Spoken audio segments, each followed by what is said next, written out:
चलो दोस्तों, कैसे हो आप सभी लोग? कमेंट करके ज़रूर से बताना। मेरा नाम है चंदन पाल वर्मा और आज मैं आप सभी को पढ़ाऊँगा पार्टिकल इन 1D बॉक्स।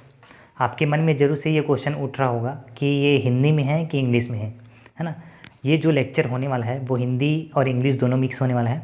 मेरा जो मेन फोकस रहेगा वो हिंदी में रहेगा, हिंदी में पढ़ाऊँगा, ठीक है। वैसे दोनों तो मिक्स रहेगा तो आप लोग उसको समझ सकते हो। दूसरा बात ये मैं बताना चाहता हूँ कि ये जो वीडियो होगा है ना, इसका 2 पार्ट होगा। 2 पार्ट यानी कि जब मैं पहले पार्ट में जो कॉन्सेप्ट है उसको एक्सप्लेन करूँगा और सेकंड पार्ट में आप सभी लोग को नोट्स पढ़ाऊँगा। तो आप अगर नोट्स बस चाहते हो तो डायरेक्ट उस पार्ट पे चले जा सकते हो। लास्ट के जो हार्डली 10 मिनट रहेगा जिसमें हम लोग केवल नोट्स को एक बार पढ़ूँगा कि कैसे कैसे आया है और उस नोट्स को मैं एक्सप्लेन करूँगा अभी, ठीक है। तो हम लोग इस टॉपिक को स्टार्ट करते हैं। बीएससी थर्ड ईयर का ये टॉपिक है, क्वांटम मैकेनिक्स फर्स्ट का, और ये सबसे ज़्यादा हॉट टॉपिक है। हॉट टॉपिक इस वजह से क्योंकि हेमचंद यादव यूनिवर्सिटी में लगातार 3 वर्ष से है ना धड़ाम धड़ाम धड़ाम करके इस क्वेश्चन को पूछे ही जा रहा है। हेमचंद यादव यूनिवर्सिटी के पास ना क्वेश्चन की कमी हो गई है क्वांटम मैकेनिक्स से, तो इसी को पूछे जा रहा है। तो 2024 में भी लगभग चांस है, 90% चांस ये है कि ये क्वेश्चन पूछा जाएगा, ठीक है। तो आप लोग इस टॉपिक को स्किप नहीं कर सकते। और जो हॉट टॉपिक्स है इस चैप्टर से, क्वांटम मैकेनिक्स 1 से, तो उसको मैं बारी बारी करके लेते आऊँगा। आप लोग कमेंट ये भी कर सकते हो कि अगला टॉपिक मैं कौन सा पढ़ाऊँ, ठीक है। तो हम लोग वो वाला टॉपिक ले लेंगे, ठीक है। हम लोग स्टार्ट करते हैं पार्टिकल इन 1D बॉक्स। जब हम लोग पार्टिकल इन 1D बॉक्स पढ़ते हैं ना, तो ये क्वांटम मैकेनिक्स का पार्ट है। अब क्वांटम मैकेनिक्स में ऑपरेटर्स वगैरह भी आता है, तो एक ऑपरेटर का यूज़ होता है जो कि है हैमिल्टोनियन ऑपरेटर। तो उसको मैं बता देता हूँ कि वो हैमिल्टोनियन ऑपरेटर क्या होता है, फिर हम लोग आगे बढ़ेंगे, ठीक है। तो ये हैमिल्टोनियन ऑपरेटर क्या होता है? हैमिल्टोनियन ऑपरेटर बताता है हमारा कुल ऊर्जा के बारे में। तो एक अगर कोई पार्टिकल है, पार्टिकल का मतलब क्या होता है? कण होता है। तो कण के पास 2 प्रकार का ऊर्जा होता है। पहला प्रकार का जो ऊर्जा होता है इसको हम बोलते हैं स्थितिज ऊर्जा। स्थितिज ऊर्जा। अगर हिंदी लिखने में कोई गड़बड़ी हो जाए तो मुझे माफ़ कर देना, क्योंकि मैं क्या हूँ, इंग्लिश मीडियम का छात्र हूँ, है ना। इंग्लिश मीडियम का छात्र हूँ, इस वजह से मुझे हिंदी में कुछ समस्याएं आ सकती हैं। तो आप लोग उसको मुझे कमेंट करके बता देना कि भैया यहाँ पास गलती हो गई है ऐसे करके, तो मैं उसको एडिटिंग के ज़रिए बता दूंगा, ठीक है। स्थितिज ऊर्जा, इसको हम लोग क्या बोलते हैं? Potential energy.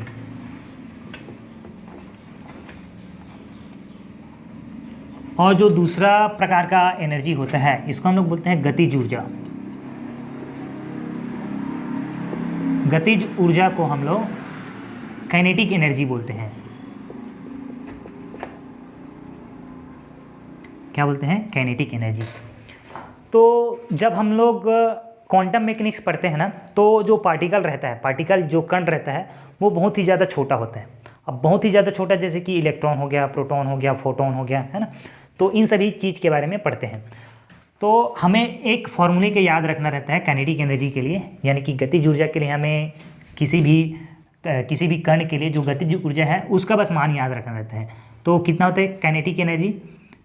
काइनेटिक एनर्जी जो होता है वो होता है -h²/8π² है ना, md²/dx²। यहाँ पास एक एक टर्म को समझते हैं। यहाँ पास h क्या है? h है हमारा प्लांक्स कांस्टेंट,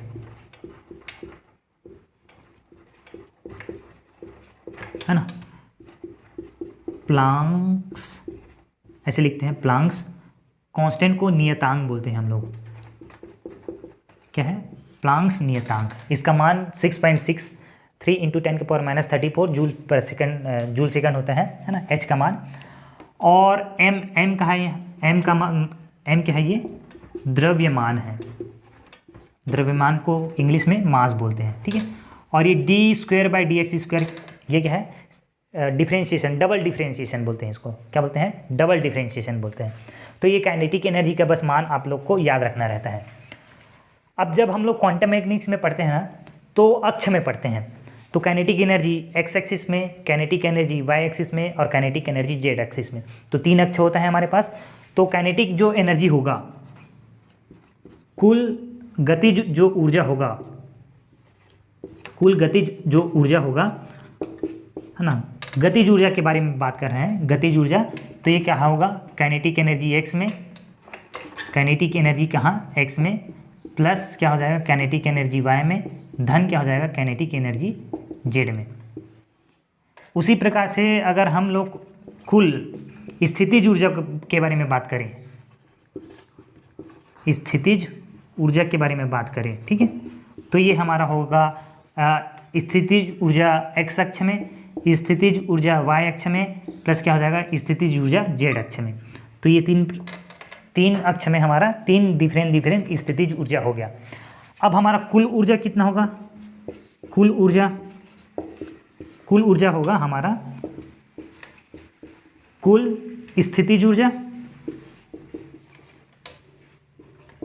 कुल स्थितिज ऊर्जा, धन क्या होगा कुल गतिज ऊर्जा, कुल गतिज ऊर्जा, कुल गतिज ऊर्जा, समझ रहे हो। कुल ऊर्जा मतलब क्या हो गया, कुल स्थितिज ऊर्जा प्लस क्या हो जाएगा कुल गतिज ऊर्जा। कुल स्थितिज ऊर्जा कितना है, कुल स्थितिज ऊर्जा क्या है वी एक्स, धन क्या हो जाएगा वी वाई, धन क्या हो जाएगा वी जेड। कुल गतिज ऊर्जा कितना है हमारा, kinetic energy X, kinetic energy Y और काइनेटिक एनर्जी जेड। तो kinetic energy X, kinetic energy Y plus क्या हो जाएगा काइनेटिक एनर्जी जेड, इस प्रकार से। और इसी को हम लोग क्या बोलते हैं, हैमिल्टोनियन ऑपरेटर बोलते हैं। और इसको किससे रिप्रेजेंट करते हैं, एच से रिप्रेजेंट करते हैं। एच क्या बताता है हमारा कुल ऊर्जा, तो कुल ऊर्जा क्या होगा potential energy X, potential energy Y, potential energy Z, plus क्या हो जाएगा kinetic energy X, kinetic energy Y और काइनेटिक एनर्जी जेड में। ये कुल स्थितिज कुल गतिज ऊर्जा है और ये क्या है कुल स्थितिज ऊर्जा है, ठीक है। अब इन सभी चीज़ को मैं मिटा देता हूँ और यहाँ डायरेक्ट हम लोग फार्मूला लिखते हैं, ठीक है। एक चीज़ का बस आप लोग को याद रखना रहता है, कौन सा है काइनेटिक एनर्जी को, उसका कितना आता है हमारा काइनेटिक एनर्जी का जो गतिज ऊर्जा है वो कितना आता है, जो गतिज ऊर्जा है काइनेटिक एनर्जी जो है वो आता है हमारा minus H square by minus H square by 8 pi square M D square by D X square. अगर एक्स अक्ष में तो ये एक्स हो जाएगा, वाई अक्ष में तो वाई हो जाएगा और जेड अक्ष में है तो ये जेड हो जाएगा, ठीक है। तो कुल ऊर्जा क्या हो जाएगा kinetic energy X, kinetic energy x को कैसे लिखूंगा minus H square divided by क्या हो जाएगा 8 पाई स्क्वायर एम और ये होगा D square by D X square. ये क्या हो गया हमारा काइनेटिक एनर्जी एक्स में हो गया। तो काइनेटिक एनर्जी वाई में कैसे लिखूंगा, एक्स की जगह आप लोग को क्या करना है वाई कर देना है, तो ये हो जाएगा माइनस एच स्क्वायर बाई क्या हो जाएगा 8 पाई स्क्वायर एम और ये हो जाएगा D square by D Y square. ये एक्स अक्ष का है, एक्स अक्ष का गतिज ऊर्जा हो गया, ये वाई अक्ष का गतिज ऊर्जा हो गया, प्लस क्या हो जाएगा जेड अक्ष का गतिज ऊर्जा बचा है ना, तो ये हो जाएगा 8 pi square M D square by D Z square. इसको हम बोलते हैं काइनेटिक एनर्जी एक्स, ये क्या हो जाएगा हमारा काइनेटिक एनर्जी वाई और ये क्या हो जाएगा हमारा काइनेटिक एनर्जी जेड। कुल ऊर्जा है ना, तो कुल काइनेटिक एनर्जी ये हो गया। अब कुल स्थितिज ऊर्जा कैसा होगा potential energy X, potential energy Y plus क्या हो जाएगा पोटेंशियल एनर्जी जेड। इस प्रकार से ये क्या हो गया हमारा कुल स्थितिज ऊर्जा, स्थितिज ऊर्जा, ठीक है। ये क्या हो गया हमारा कुल गतिज ऊर्जा, ठीक है। कुल गतिज ऊर्जा प्लस कुल स्थितिज ऊर्जा मिला के हमारा क्या बनता है हैमिल्टोनियन ऑपरेटर बनता है, ठीक है। अब आप लोग इस चीज़ में क्या कॉमन देख सकते हो, ये इक्वेशन को देखो, ये इक्वेशन में हमारा क्या कॉमन निकल रहा है, ये कॉमन निकल रहा है, ये वाला देखो, ये चीज़ इसमें भी है, इसमें भी है और क्या है इसमें भी है।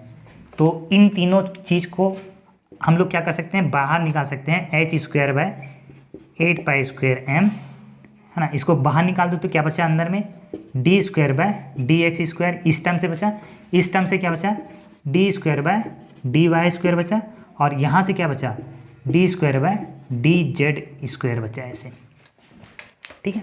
कॉमन होता है ना, तो उसको हम लोग क्या कर सकते हैं बाहर निकाल सकते हैं।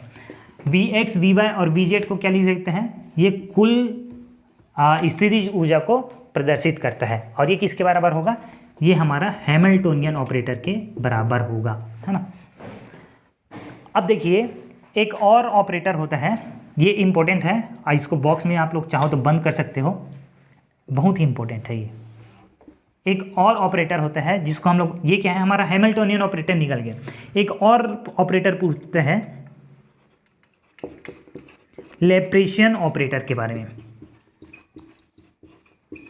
लैप्लासियन जो ऑपरेटर है ना, उसको उल्टा त्रिभुज से ऐसे दर्शाते हैं। क्या है? उल्टा त्रिभुज से दर्शाते हैं। इसका जो मान होता है वो होता है d/dx, है ना, धन d/dy, और ये क्या है, d/dz। ये क्या है? कुछ नहीं है, बस डिफ्रेंशिएशन है।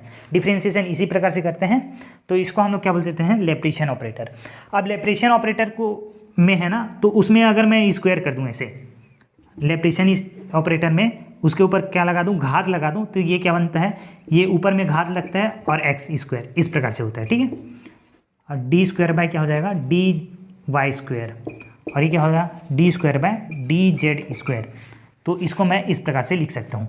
अब आप लोग एक चीज़ देख पा रहे होंगे कि ये वाला जो फॉर्म है वो यही वाला है, तो इसकी जगह मैं क्या लिख दूँ, उल्टा त्रिभुज का स्क्वायर लिख दूँ ऐसे। ठीक है, तो इसको नोट कर लेना। ठीक है, अब मैं क्या करता हूँ, इसकी जगह क्या लिख देता हूँ, उल्टा त्रिभुज लिख देता हूँ। तो क्या बना मेरा जो इक्वेशन बना, h square by 8 square m, और ये सभी चीज़ को मैं क्या लिख देता हूँ, उल्टा त्रिभुज का स्क्वायर, और ये क्या हो जाएगा, v = h, हैमिल्टोनियन ऑपरेटर। ठीक है, तो आप लोग इसको भी नोट कर सकते हो, बहुत इंपॉर्टेंट इक्वेशन है। उल्टा त्रिभुज ऐसे है ना, उल्टा त्रिभुज का स्क्वायर। ये उल्टा त्रिभुज क्या है, ये उल्टा त्रिभुज हमारा बताता है लैप्लासियन ऑपरेटर। लैप्लासियन ऑपरेटर, इसका मान कितना होता है, d/dx है ना, प्लस d/dy प्लस क्या होता है, d/dz। ठीक है, आप लोग इसको नोट कर लो। अभी तक हमारा क्या स्टार्ट नहीं हुआ है, particle in 1D box start नहीं हुआ है। अगर आप लोग इसको याद नहीं करना चाहते तो कोई दिक्कत नहीं है, मैं फिर से आप लोग को पार्टिकल इन 1D बॉक्स जब पढ़ाते रहूँगा तो उसको एक्सप्लेन करूँगा, है ना। ये दिखने में बहुत ही ज़्यादा दिखता है, लेकिन उतना है नहीं, है ना। ये बाहर से तो एकदम सख्त दिखता है, लेकिन अंदर से बहुत ही नरम है। केवल आप लोग एक इक्वेशन जो कि है -h square by 8 square m d/dx square, अगर ये इक्वेशन याद है तो आप लोग ये इक्वेशन याद कर सकते हो, कोई कठिनाई नहीं है ना। दिखने बस में उतना ज़्यादा लगता है, लेकिन उतना ज़्यादा है नहीं। अब हम लोग स्टार्ट करते हैं पार्टिकल इन 1D बॉक्स। आप लोग चाहो तो इसको नोट कर सकते हो। अब जब भी मैं पार्टिकल इन 1D बॉक्स में पढ़ता हूँ ना, तो मेरे पास एक डायग्राम याद आता है, मुझे एक डायग्राम याद आता है। वो डायग्राम कौन सा है, ये वाला है ना, ये डायग्राम है। ये बॉक्स बनाता हूँ, क्या बनाता हूँ मैं, एक बॉक्स बनाता हूँ, और पार्टिकल है ना, तो एक पार्टिकल ऐसे यहाँ पर बनाता हूँ। ठीक है, तो ये पार्टिकल इन बॉक्स हो गया है ना, पार्टिकल है और वो किसके अंदर प्रेजेंट है, बॉक्स के अंदर प्रेजेंट है। बस यही है पार्टिकल इन बॉक्स। अब इसके लिए हमें क्या लिखते हैं, इसके लिए मैं दो चीज़ लिखता हूँ। पहला लिखता हूँ पोटेंशियल एनर्जी V, और दूसरा लिखता हूँ साई। दोनों को एक एक करके डिस्कस करते हैं। ये क्या है, हमारा स्थितिज ऊर्जा है, स्थितिज ऊर्जा। स्थितिज ऊर्जा को हम लोग क्या बोलते हैं, पोटेंशियल एनर्जी बोलते हैं, है ना। क्या बोलते हैं, पोटेंशियल एनर्जी। और इसको बोलते हैं हम लोग वेव फंक्शन। वेव फंक्शन को हिंदी में हम लोग तरंग फलन बोलते हैं, तरंग फलन। ठीक है, हमारे पास 3 रीजन होता है, 3 क्षेत्र होता है। क्षेत्र क्रमांक फर्स्ट, ये क्षेत्र क्रमांक सेकंड, और ये हमारा क्षेत्र क्रमांक तीसरा, थर्ड।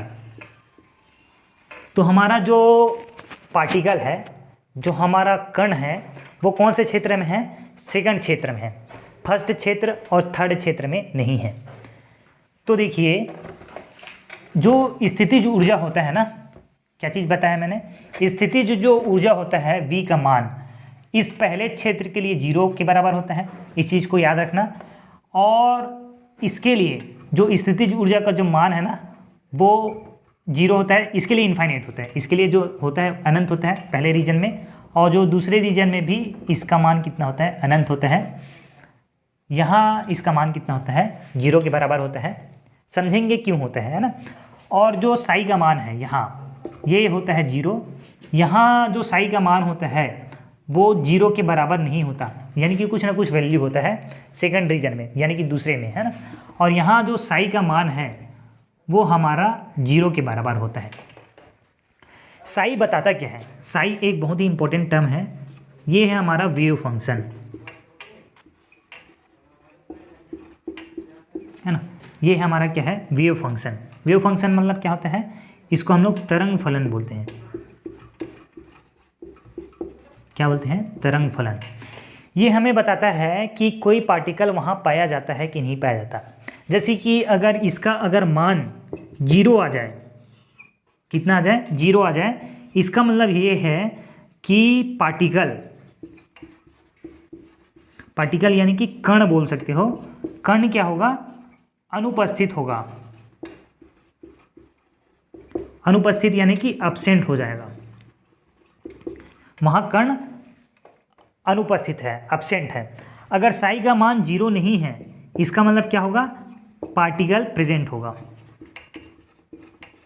पार्टिकल क्या होगा? प्रेजेंट होगा, या फिर बोल सकते हो पार्टिकल वहाँ पास पाया जा सकता है, ऐसे करके।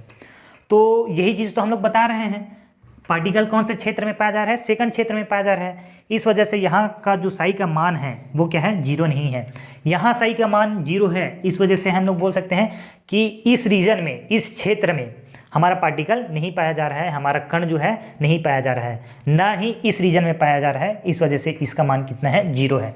ठीक है, इस चीज़ को ये आप लोग जरूर से ध्यान रखना। ठीक है, अब हम लोग स्टार्ट करते हैं। तो आप लोग देख पा रहे होंगे यहाँ जो साई का मान है वो कुछ ना कुछ आ रहा है, तो कितना आएगा इसी चीज़ को पूछा जाता है आपके एग्ज़ाम में। ठीक है, तो हम लोग स्टार्ट करते हैं। हम लोग किससे स्टार्ट करते हैं? हम लोग लिखते हैं हैमिल्टोनियन ऑपरेटर और उसके ऊपर साई लगाते हैं। क्या लगाते हैं? हैमिल्टोनियन ऑपरेटर, उसके पास साई बराबर लगाते हैं। ये होता है energy into Sai. Hamiltonian operator क्या होता है? टोटल एनर्जी को प्रदर्शित करता है ये, और ये ई क्या रिप्रेजेंट कर रहा है? ये भी एनर्जी को रिप्रेजेंट कर रहा है। तो दोनों बराबर हो गए, ऐसे इस प्रकार से हम लोग कर सकते हैं, है ना। हैमिल्टोनियन ऑपरेटर, क्योंकि पार्टिकल कितने अक्ष में है? केवल एक अक्ष में है।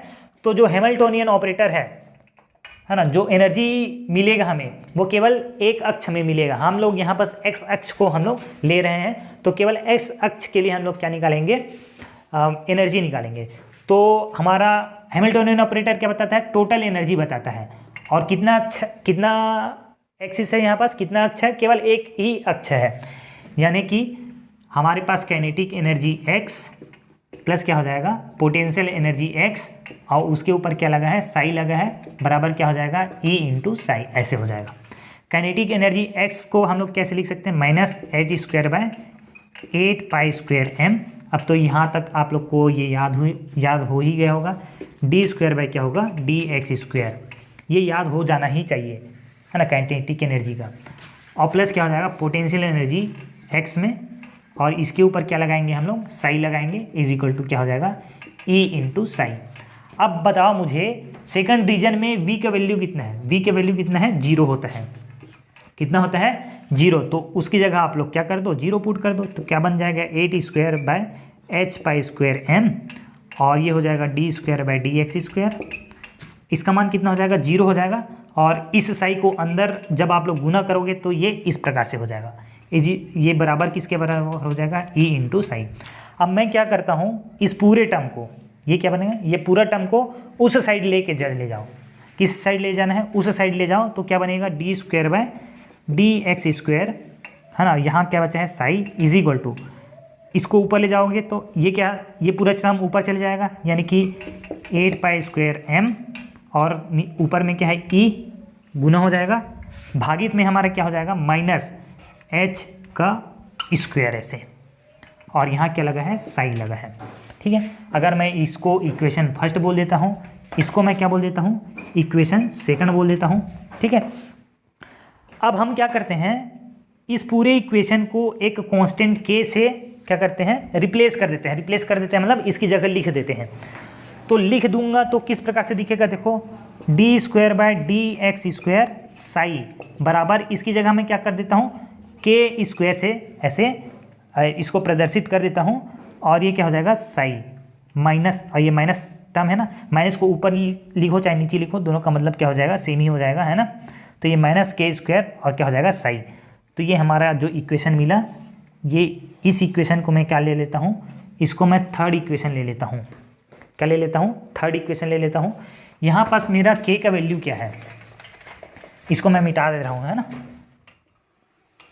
यहाँ पास आप लोग देखिए के का वैल्यू क्या है हमारा, के का जो वैल्यू है वो है हमारा, के का वैल्यू कितना है 8।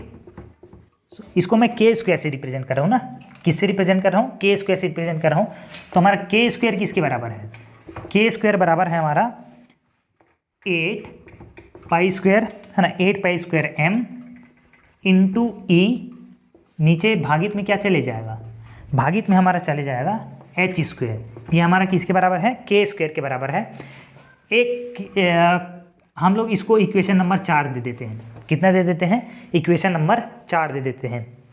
अब देखो जब इक्वेशन नंबर 3 को हल निकालोगे ना साई के लिए इसका वैल्यू, तो अगर मैं इसको लिखते हैं हम लोग सॉल्विंग इक्वेशन 3, इक्वेशन 3 को जब आप लोग सॉल्व करोगे ना तो इसमें मुझे साई का वैल्यू निकलता है, साई का जो वैल्यू निकलता है वो निकलता है मेरा ए साइन के एक्स प्लस क्या निकलता है मेरा बी कॉस के एक्स। अब ये थोड़ा सा मैथमेटिक्स वाला पार्ट हो जाता है, तो आप लोग इस स्टेप को स्किप कर सकते हो, डायरेक्ट यहाँ से आप लोग इसको लिखने के बाद इसको लिख सकते हो। अब देखो इसको सॉल्व करना ना, ये मैथमेटिक्स का पार्ट आ जाता है, और मैथमेटिक्स मैं थोड़ा सा आप लोग को बचा रहा हूँ क्योंकि मेरे जो बहुत सारे दोस्त हैं ना, उन लोग क्या है मैथमेटिक्स से डरते हैं, और मैं भी डर जाता हूँ थोड़ा सा बहुत, लेकिन मुझे थोड़ा आ जाता है, इसका मुझे सॉल्यूशन निकालने आ जाता है कि मैथमेटिक्स में इसको किस प्रकार से करते हैं।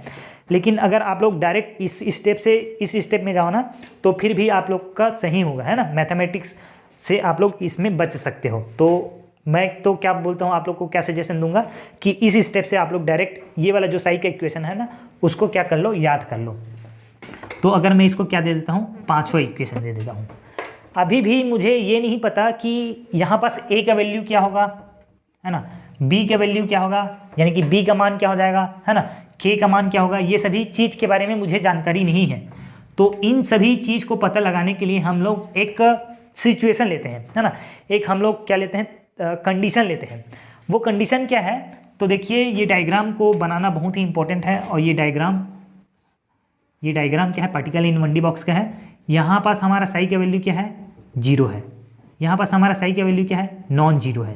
यहाँ पास साई का वैल्यू कितना है, 0 है, ठीक है कि नहीं है, ऐसे। ये क्या है, पार्टिकल इन 1D बॉक्स है। हम लोग एक्स एक्सिस में ये x इज इक्वल टू 0, और इसका जो लंबाई है वो कितना है, लेंथ l का लंबाई है, ठीक है, ऐसा समझते हैं। और ये कंडीशन लेते हैं, ये क्या है, हमारा दीवार है, इस बॉक्स का क्या है, दीवार है। और हम लोग ये कंसीडर करते हैं कि दीवार में, है ना, पार्टिकल नहीं पाया जाता, दीवार में पार्टिकल नहीं पाया जाता, यानी कि दीवार में साई का वैल्यू कितना होगा, 0 होगा, है ना। ये भी हम लोग का एक कंसीडरेशन है ना। हम लोग मान के चलते हैं कि ये जो पार्टिकल है ना, यहाँ पास जो पार्टिकल मिल रहा है वो इस दीवार और इस दीवार के बीच में है, दीवार में नहीं पाया जाता है ना, दीवार के अंदर पाया जाता है, दीवार में नहीं पाया जाता है। तो हम लोग एक कंडीशन ले लेते हैं, अगर मैं x का वैल्यू, है ना, ये क्या है x, है ना, x का वैल्यू केस ले लेते हैं, केस 1 ले लेता हूँ मैं। अगर मैं x का वैल्यू कितना लूँ, 0 लूँ, तो साई का वैल्यू कितना मिलना चाहिए, 0 मिलना चाहिए, क्योंकि हम लोग बोल रहे हैं कि पार्टिकल जो है, ये जो कण है वो इस दीवार में नहीं मिल रहा है, न इस दीवार में नहीं मिल रहा है। अगर मैं x का मान 0 रखूँ तो इस किसकी बात कर रहा हूँ मैं, दीवार की बात कर रहा हूँ। और दीवार में साई का वैल्यू कितना होगा, 0 होगा, क्योंकि कण वहाँ नहीं मिल रहा है ना। अब देखो इस केस को कौन से इक्वेशन के लिए अप्लाई कर रहे हैं, 5वें इक्वेशन के लिए। तो साई का वैल्यू कितना आना चाहिए, 0 आना चाहिए, बराबर क्या हो जाएगा, a साइन के, x का मान कितना है, 0, धन b कॉस के, x का मान कितना है, 0। अब यहाँ पास थोड़ा सा मैथमेटिक्स लगता है, मैं आप सभी लोग को बता देता हूँ थोड़ा सा। साइन जो 0 डिग्री है ना, उसका जो मान है, साइन 0 का मान कितना होता है, 0 होता है। और साइन का मान हो गया, अब उसके बाद कॉस का, है ना, कॉस 0 डिग्री का मान होता है 1, ठीक है। ये दो आप लोग को मैथमेटिक्स का जो ट्रिग्नोमेट्रिक रेशियो है उसको याद रखना पड़ेगा, नहीं तो काम नहीं चलने वाला, ठीक है। अब देखते हैं ये साइन के गुना 0 कितना हो जाएगा, 0 हो जाएगा, और साइन 0 का मान कितना हो जाएगा 0, और 0 इंटू ए कितना हो जाएगा, ये पूरा हो जाएगा 0, कितना हो जाएगा 0, प्लस क्या हो जाएगा, ये हमारा क्या है बी कॉस के इंटू 0 कितना हो जाएगा 0, और कॉस 0 कितना होता है, कॉस 0 कितना हो जाएगा 1 हो जाएगा, कॉस 0 कितना हो जाएगा, तो ये इसकी जगह मैं क्या लिख दूँ, इसकी जगह मैं क्या लिखूँगा 1 लिखूँगा, क्या लिखूँगा 1 लिखूँगा। अब यहाँ से अगर मैं b का मान निकालना चाहूँ तो b का मान कितना हो जाएगा, यहाँ से b का जो मान निकलेगा वो मेरे निकलेगा 0 के बराबर, क्योंकि इसके लेफ्ट साइड कितना है 0 है, और राइट साइड अगर मुझे 0 बनाना है तो इसको 0 मानना पड़ेगा, तो 0 गुणित 0 कितना हो जाएगा, 0 गुणित 1 कितना हो जाएगा 0 हो जाएगा, और 0 प्लस 0 कितना बड़ा क्या होगा 0 ही होगा, है ना। तो केस 1 हमने ये ले लिया। अब केस 2 लेता हूँ मैं, केस 2 किसके लिए, ये तो हमारा b का मान पता चल गया, तो हमारा जो पांचवा जो इक्वेशन है वो कैसे बन गया है, हमारा हमें पता चल गया कि जो b का मान कितना होता है 0 बनता है। तो किसी भी कोई भी x का मान कुछ भी ले लो, अगर b का मान 0 है तो 0 इंटू कुछ भी क्या होता है 0 होता है, तो ये तो हमारा क्या हो जाएगा पूरा हट जाएगा। तो हमारा साई का मान क्या बचा, a साइन इंटू के इंटू एक्स बचा, है ना, यही तो बचा हमारा, क्योंकि ये टर्म क्या हो जाएगा पूरा 0 ही हो जाएगा, सही है। अब यहाँ अगर मैं केस 2 लूँ कौन सा x बराबर l पे, तो साई का वैल्यू कितना होना चाहिए 0 होना चाहिए, क्योंकि हम ये बोल रहे हैं कि जो पार्टिकल है जो कण है ना तो इस दीवार पे पाया जा रहा है ना ही इस दीवार पे पाया जा रहा है। तो अगर मैं x का वैल्यू l ले लेता हूँ, क्या ले लेता हूँ l ले लेता हूँ, यानी कि इस दीवार की बात चल रही है, तो इस दीवार पे भी हमारा पार्टिकल नहीं मिल रहा है, हम ये कंडीशन लेके चलते हैं। तो इस वजह से हमारा x = l पे साई का वैल्यू कितना आना चाहिए 0 आना चाहिए। हजम हुआ है कि नहीं हुआ है आप लोग मुझे बताओ जल्दी से, है ना, हजम हो गया होगा, ठीक है। तो ये क्या हो गया हमारा इक्वेशन हो गया। तो इसका मान कितना आना चाहिए हमारा 0 आना चाहिए, कितना आना चाहिए 0। अब इसका मान 0 होने के लिए मेरा दो टर्म 0 हो सकता है, या तो a 0 होगा या फिर साइन के x का मान 0 होगा।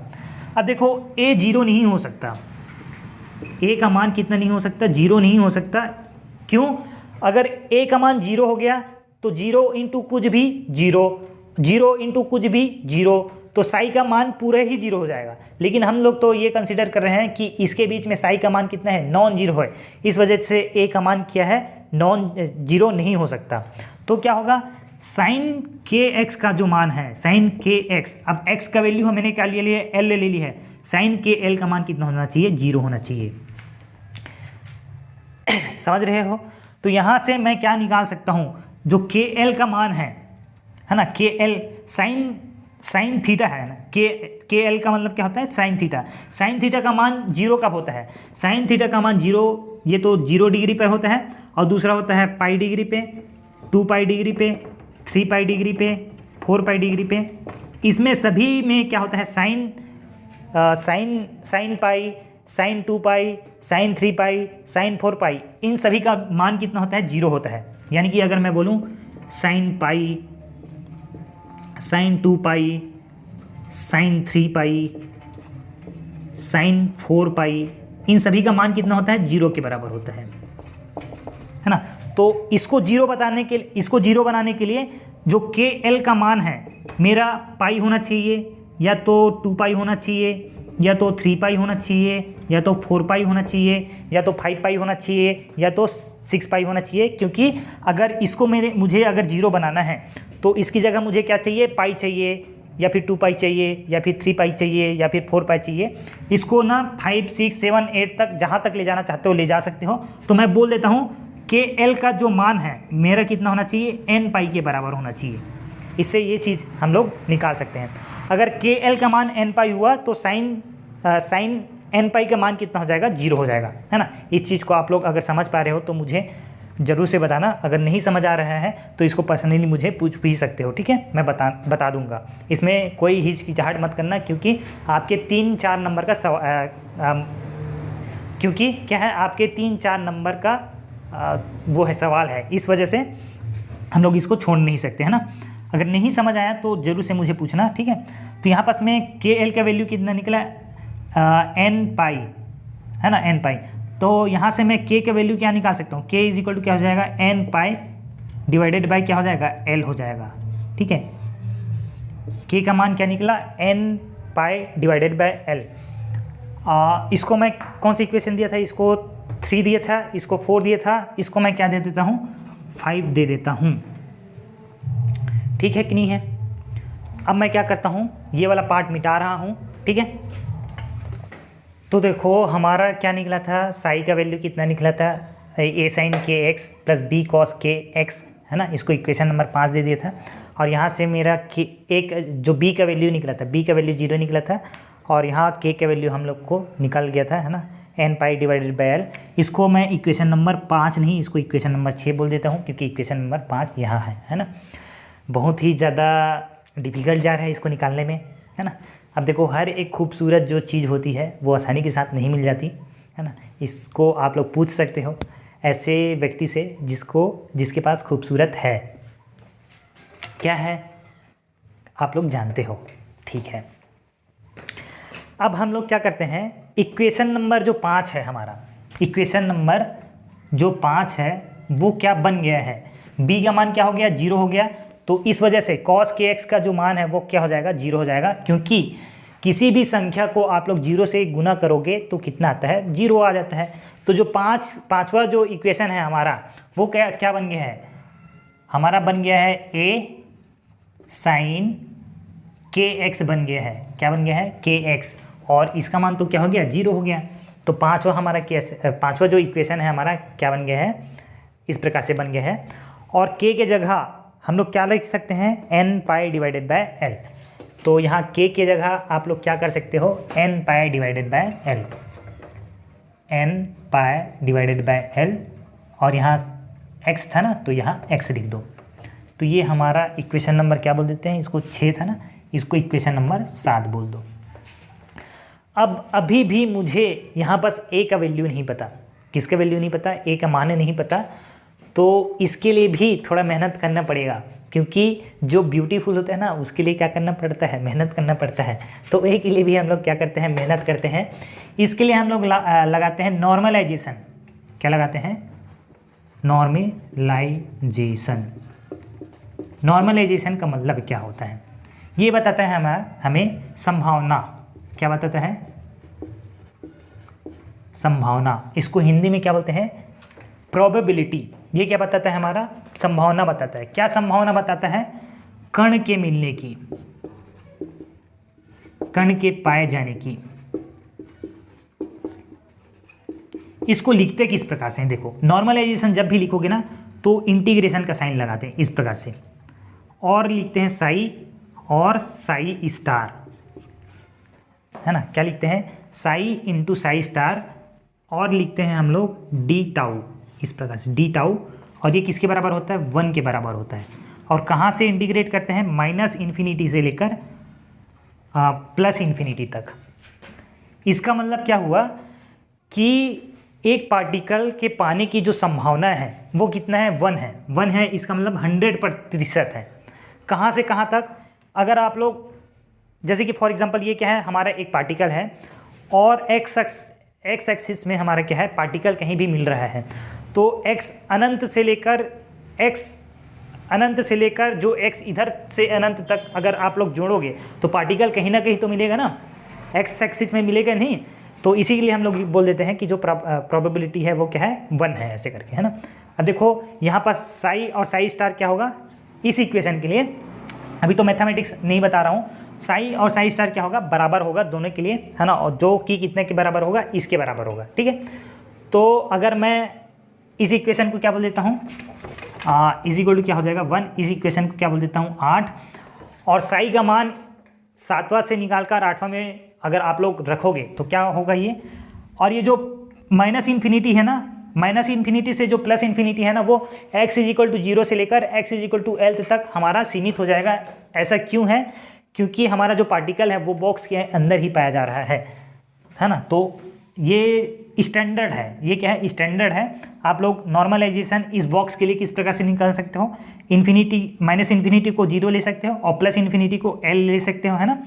और साई इंटू साई स्टार को साई स्क्वायर लिख सकते हो और डी टाउ को हम लोग dx लिख सकते हैं इस बॉक्स के लिए। तो अगर आप लोग इसकी जगह आप लोग ये लिखना चाहो तो ये भी लिख सकते हो, ठीक है, ये भी चलेगा, है ना। तो इसकी जगह मैं इसकी जगह ये भी लिख देता हूँ, वो ठीक है, वही है, ठीक है। अब इस इक्वेशन में पुट करो तो क्या होगा, इस साई का मान इस इक्वेशन में पुट करो, मतलब रखो इसको, तो क्या हो जाएगा, a इंटू क्या हो जाएगा, sine n pi divided by l into X, इसका क्या हो जाएगा, स्क्वायर हो जाएगा, क्योंकि साई इंटू साई स्टार दोनों एक ही है अभी इस सिचुएशन के लिए, तो क्या हो जाएगा, इसका स्क्वायर हो जाएगा, है ना। और ये डी टाउ क्या बन जाता है, dx बन जाता है, ये क्या बन जाएगा 1, और कहाँ से लेकर 0 से लेकर हमारा l तक, ठीक है। इसका क्या हो जाएगा, स्क्वायर हो जाएगा, तो साइन स्क्वायर इस प्रकार से होगा, ठीक है। तो इसको मैं फाइनली लिख देता हूँ, इसको मैं मिटा देता हूँ क्योंकि ये आप लोग को अगर कन्फ्यूजिंग कर रहा होगा तो, है ना। तो ये आप लोग को शायद कन्फ्यूजिंग कर रहा है, इस वजह से मैं इसको लिखता हूँ 0 से लेकर L तक, और यहाँ पास मेरा क्या हो जाएगा, साई स्क्वायर dx, ये किसके बराबर होगा, 1 के बराबर। अब साई का वैल्यू पुट करो, साई का वैल्यू कितना है, a साइन, इसका स्क्वायर हो जाएगा ना, तो इसलिए इसमें क्या लगा दो, स्क्वायर लगा दो, क्योंकि साई पे क्या है हमारा, स्क्वायर है। और साई का मान कहाँ से रखना है, सातवें इक्वेशन से रखना है ना। साइन स्क्वायर क्या हो जाएगा, n पाई डिवाइडेड बाई क्या होगा, l इंटू क्या होगा, x, और कहाँ से 0 से लेकर l तक। अब जब इंटीग्रेशन करते हैं ना,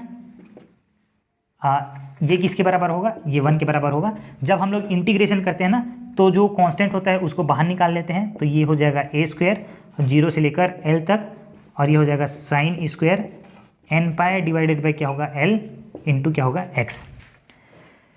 जब आप लोग इसको सॉल्व करोगे, है ना, अब मैं ये नहीं बोल रहा हूँ कि इसको सॉल्व करते बैठो, क्योंकि बायो वाले स्टूडेंट समझ सकते हो दुख दर्द पीड़ा, है ना। तो इसका डायरेक्ट आप लोग याद कर सकते हो, इसका वैल्यू कितना आता है, रुको मुझे भी पता नहीं है, तो मैं देख के बताता हूँ। इसका जो मान आता है, इसको जब आप लोग इंटीग्रेट कर लोगे तो इसका जो मान आता है वो L डिवाइडेड बाई 2 आता है। कितना आता है, L डिवाइडेड बाई 2, और ये किसके बराबर है, 1 के बराबर है। तो यहाँ से मुझे a स्क्वायर का मान कितना निकला, ये निकला 2 डिवाइडेड बाई L। तो a का मान कितना निकला, a का जो मान निकला मेरा 2 डिवाइडेड बाई L, और ये क्या हो जाएगा, इसमें करनी लग जाएगा, यानी कि √2 डिवाइडेड बाई L हो जाएगा a का मान, है ना, ठीक है। अब मैं इसको क्या कर देता हूँ, मिटा देता हूँ, और यहाँ से मैं क्या लिखता हूँ,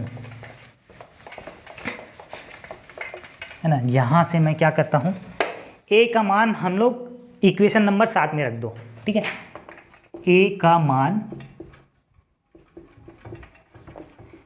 इक्वेशन 7 में रखने पर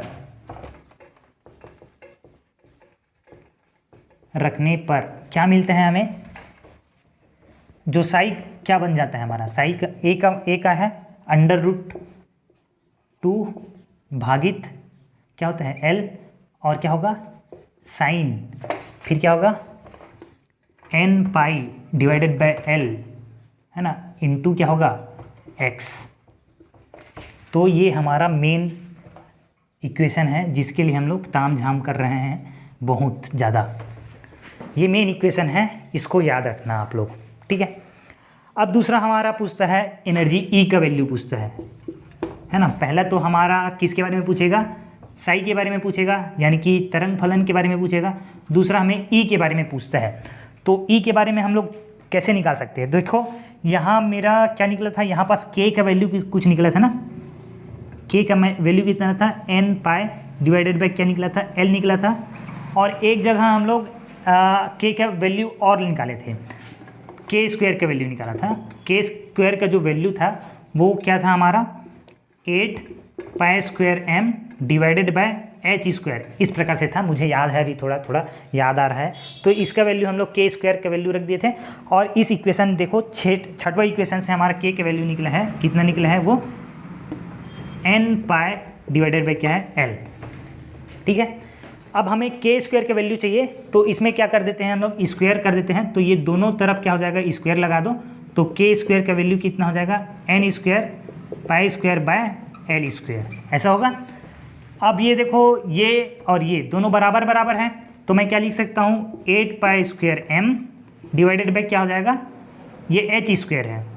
ये कौन से इक्वेशन से है ना, उसको भी लिख सकते हो, ये इस प्रकार से लिख सकते हो, फ्रॉम इक्वेशन 3 या फिर 4 था, कौन सा था आप लोग देख के उसको लिख लेना। और ये हमारा इक्वेशन कहाँ से आया है, फ्रॉम इक्वेशन कहाँ से आया, छठवा से आया, तो 6 लिख देना ऐसे। अब दोनों से हम लोग इसको के जो वैल्यू है उसको बराबर कर सकते हैं। ये हो जाएगा N square pi square by L square, है ना। यहाँ पास ई भी था, ई को मैं भूल गया था, तो ई भी था, ठीक है, यहाँ ई इस प्रकार से, ठीक है। अब यहाँ से मुझे ई के वैल्यू निकालना है, किसका वैल्यू चाहिए, ई के वैल्यू चाहिए। तो बाकी जो टर्म है उसको उस तरफ ले जा लो, तो इसको N square pi square divided by क्या है, एल स्क्वायर, है ना। तो ये ऊपर एच स्क्वायर चला जाएगा, नीचे में क्या आ जाएगा हमारा 8 पाई स्क्वायर और एम, ठीक है। यहाँ से पाई स्क्वायर से पाई स्क्वायर कट जाएगा क्या, बिल्कुल कट जाएगा। तो बचा क्या हमारा, एन स्क्वायर और एच स्क्वायर, ठीक है। क्या बचा, 8 एम एल स्क्वायर, क्या बचा 8 एम एल स्क्वायर। तो यहाँ से मेरा एनर्जी भी निकल गया। दो इक्वेशन जिसके लिए हम लोग ताम झाम कर रहे हैं, ये दूसरा इक्वेशन है, ये हमारा क्या है, तीसरा इक्वेशन है। ये हमारा पहला इक्वेशन है। मैं इक्वेशन नंबर इसको 7 दिया था ना, ये हमारा 8वां इक्वेशन, और ये क्या बनना हमारा 9वां इक्वेशन। जो 8वां इक्वेशन और 9वां इक्वेशन है ना, वो हमारा रिक्वायर्ड इक्वेशन है जिसके लिए हम लोग ताम झाम कर रहे हैं।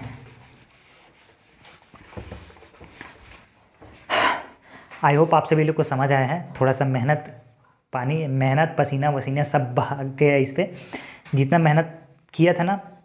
इसको एक्चुअली में क्या है, मैं एक बार और रिकॉर्ड कर चुका हूँ, और उसमें क्या है, मक्खी सामने कैमरे के सामने ऐसे बैठ गई थी, जिसकी वजह से पूरा वीडियो ख़राब हो गया था, है ना। तो इस वजह से डबल मेहनत करना पड़ रहा है मुझे। तो आप लोग, जब मैं डबल मेहनत कर रहा हूँ, तो आप लोग 2-4 बार इसको लिख के आप लोग प्रैक्टिस कर सकते हो, जिससे आपका एग्ज़ाम में क्या होगा, अच्छे से कर सकते हो, है ना। 2 ही जगह हमें याद करने की ज़रूरत होती है। यहाँ पास एक जगह जब हम लोग साई का वैल्यू निकालते हैं, तब साई का वैल्यू क्या लिखते हैं, ए साइन के एक्स प्लस बी कॉस के एक्स, यहाँ लिखते हैं, तभी याद करना पड़ता है। और दूसरा जब नॉर्मलाइजेशन लगाते हैं ना, तब याद करना पड़ता है। 2 ही जगह में हमें याद करना पड़ता है, बाकी आप लोग क्या है समझ के लिख सकते हो। तो आई होप आप सभी लोग को समझ आया है, मैं ऐसा आशा करता हूँ। अब इसका दूसरा पार्ट भी बनाऊंगा, जिसमें हम लोग वेव फंक्शन का जो डायग्राम वगैरह होता है ना, वो भी बनाऊंगा। तो इसका सेकंड पार्ट आएगा पार्टिकल इन 1D बॉक्स का। तो आई होप आप सभी लोग को समझ आया है। तो आप लोग जरूर से इस चैनल को सब्सक्राइब कर सकते हो, और जितने भी बीएससी के कॉन्सेप्ट के वीडियो रहेगा उसको मैं यहाँ एक्सप्लेन करूँगा। जो हॉट टॉपिक रहेगा ना, उसको सबसे पहले एक्सप्लेन करेंगे, है ना। तो आप लोग बताना पार्टिकल इन 1D बॉक्स के बाद कौन सा टॉपिक मैं एक्सप्लेन करूँगा, इसको कमेंट करके जरूर से बताना, ताकि मैं इसको एक्सप्लेन कर सकूँ। आप लोग बायोलॉजी, जो बॉटनी होता है और जूलॉजी होता है ना, उसके टॉपिक्स भी आप लोग मुझे रिकमेंड कर सकते हो, मैं भी उसको एक्सप्लेन करूँगा, ठीक है। मिलते हैं आपसे एक और नई वीडियो में, तब तक के लिए बाय बाय। इसमें मैं नोट्स प्रोवाइड नहीं कर रहा हूँ, इसका ये एक रीज़न है कि जो मैंने स्टेप लिखा है ना, यही नोट्स हो जाएगा। तो नोट्स आप लोग लिख सकते हो, इसमें कोई वो समस्या नहीं है, तो आप लोग उसको कर सकते हो, है ना। मिलते हैं आपसे एक और नए वीडियो में, तब तक के लिए बाय बाय। पढ़ते रहिए। जय Hind, all the very best.